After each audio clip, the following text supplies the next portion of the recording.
Before I begin, let me just give you one warning. If you're living with someone, pay attention when the sunlight hits them. Some things you only need to hear once, and you'll never forget them.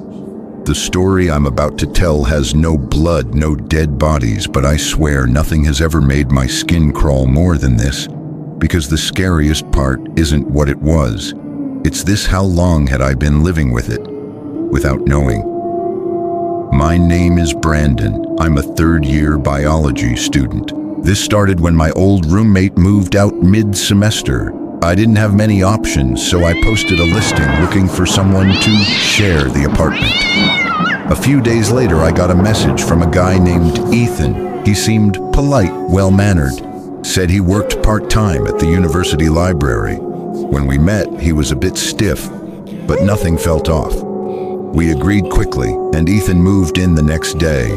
From that point on, small, strange things started happening, subtle but repetitive. Ethan never ate in the kitchen. There was never any of his food in the fridge. I never heard him doing laundry or running water in the mornings. And the weirdest thing, I had never seen him leave the room during the day. One time I knocked on his door to ask if he wanted to walk to class. No answer. A few minutes later, I walked past again and noticed his door was slightly open. I stepped inside. The room was clean. Too clean. No personal photos, no personal belongings.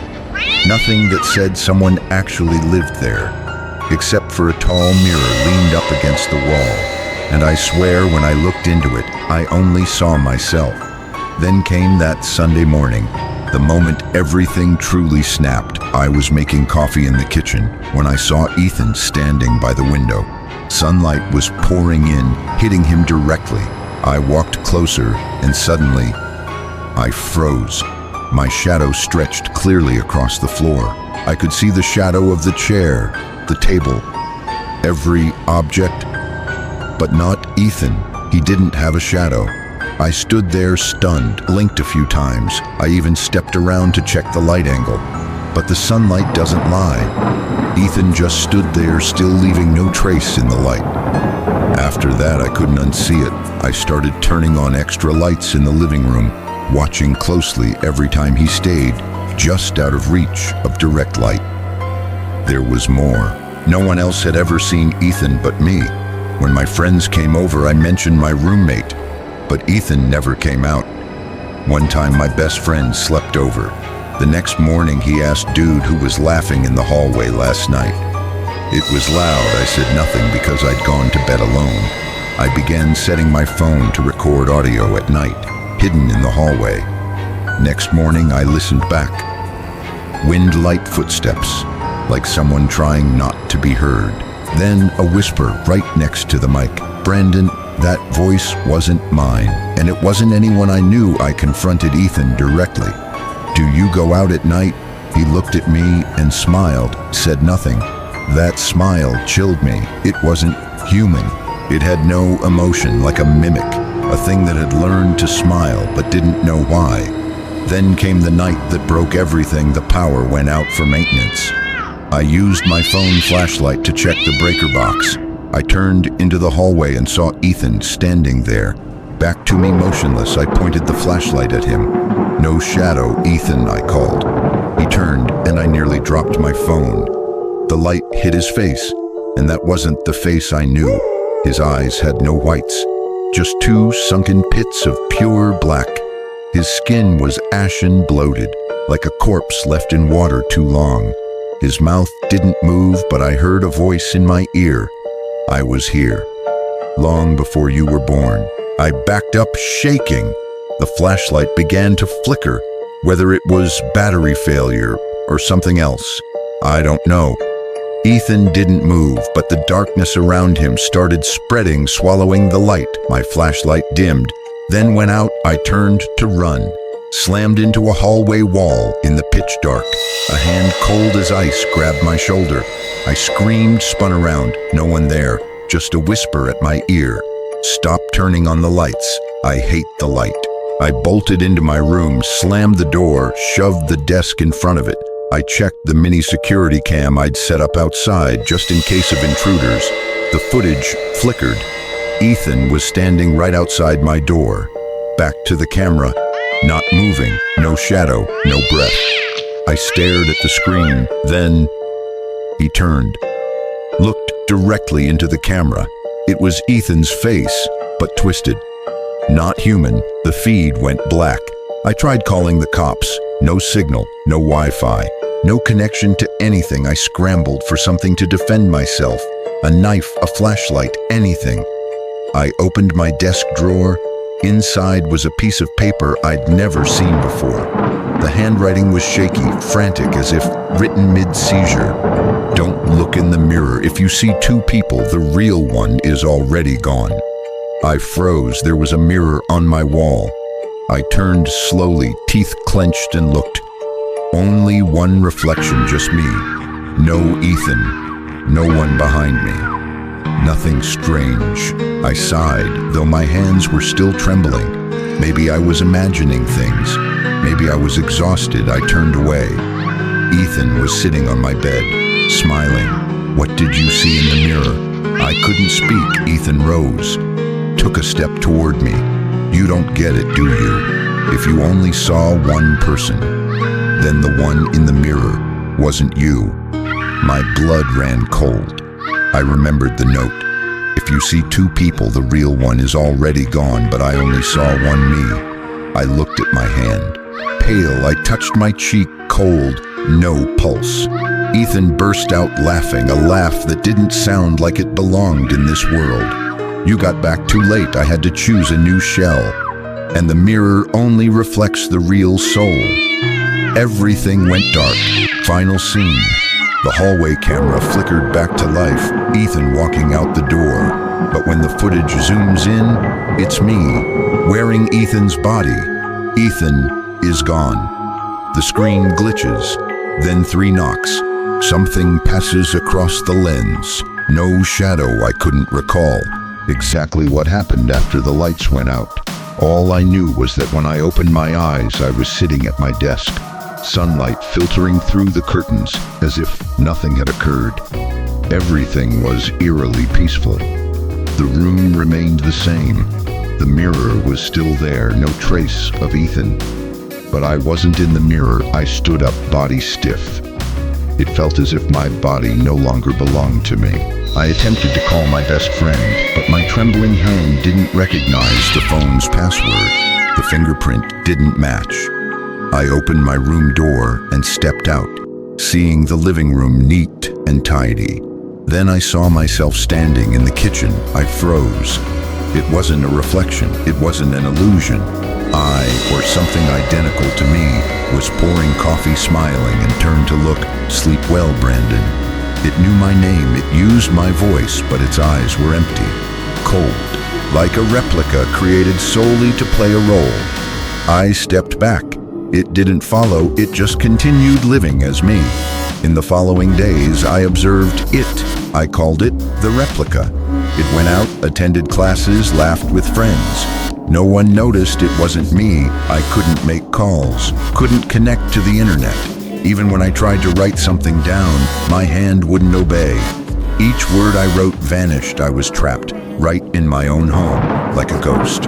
Until one night, when the replica left the room, I sneaked into the kitchen. I found the only thing that still belonged to the real me. The surveillance camera I had installed in the hallway. I played the last video before the power outage. Darkness, footsteps. A figure passed by, but it wasn't Ethan. It was me. I stepped out of the room holding a knife. I carved a strange symbol on the wall, a spiral encircling an eye. I turned to look directly at the camera, mouthing, "Don't trust the mirror. It only reflects those who still possess their soul." Then it went dark. I returned to my room. The mirror was still there. I didn't see myself. Didn't see the replica, only a third person. A faceless figure, blurry like a reflection in dirty water. It stood behind me in the mirror. But when I turned around, nothing was there. I began to understand. Perhaps Ethan never existed. Maybe he was just the first skin it chose. Now it's my turn, I started questioning. If Ethan was just the first shell, then what is it?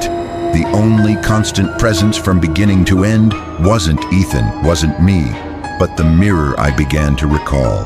This dorm, this room. I wasn't the first tenant. Ethan claimed he worked at the library, but I never verified it. I never saw his ID, never saw any rental documents. I started searching. This time not on my phone, but within the apartment itself. I removed the mirror frame from the wall. Behind the glass was old plywood with a hidden cavity like a concealed alcove. I pried it open with a screwdriver. Inside was a second mirror, smaller, cracked, carefully hidden. And on the wooden frame was an engraved inscription: "If you see 3 people in the mirror, it's already too late." I looked into that small mirror. The glass was cloudy, cracked, as if it had suffered a severe impact. In it, I saw one me, one Ethan, and a third shadow standing behind both. No clear features, just a dark mass in human shape. Faceless, I fell backward. The mirror shard dropped, shattering. Then I heard footsteps behind me. Slow scraping lightly on the wooden floor, I turned around. No one there, but the room began to chill noticeably. Lights flickered. Walls started to discolor as if something was crawling beneath the paint. Then Ethan's voice whispered behind my neck. "I once asked like you. I once believed I was real." I screamed, dashed toward the main door. Locked, couldn't turn the knob, as if it was never an exit. I turned back, looking at the mirror on the wall. No one was there anymore, only me, standing alone. No shadow. I reached up to touch my face. No sensation. I whispered my name. Brandon. No echo, no breath. The mirror reflected something resembling me, but I no longer felt anything. Suddenly a hand slithered out from behind the mirror. The cracked mirror began to close. I saw myself inside the mirror. Pounding on the glass, I screamed, "I'm the real one, let me out. It's using my body." But the room remained silent. Only me in the mirror, and it outside. Inside the mirror, I saw myself, but couldn't feel my body. I screamed, pounded on the glass. No one heard. Each time I cried out, the me outside smiled. It was controlling my body, living my life, bearing my name, interacting with my friends, attending my classes, using my voice. The real Brandon was trapped in the mirror. Time in here didn't flow like outside. No day, no night, only fragmented images echoing from the outside world. I saw me dining with my mother. I saw me texting my ex-girlfriend, making her fall in love again. I saw me holding her hand, making promises, but something was off. No shadow. Even under sunlight, even in photos, even before the bathroom mirror, I always stood at an angle, always avoiding the light. The longer I observed, the more I realized it wasn't perfect. One night I saw it standing before the mirror, staring intently at the glass. As if listening to me, I tried to scream, "Give me back my body." And it whispered, "You still don't understand, Brandon. I didn't take your body, you gave it to me." I was horrified. "Give when I never." It replied, "The first time you looked into the mirror and saw only yourself was when you gave up on yourself. You felt empty, lonely, meaningless. You wished someone else could take over, and I merely answered that wish."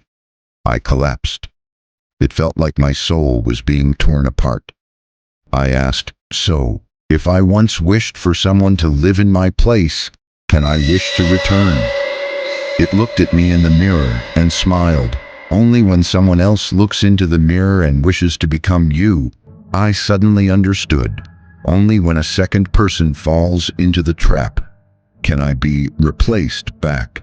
I need someone to live in this room, need a glance into the cursed mirror. And from then on, I began to wait. Fade to black, final image. A new student moves into the room.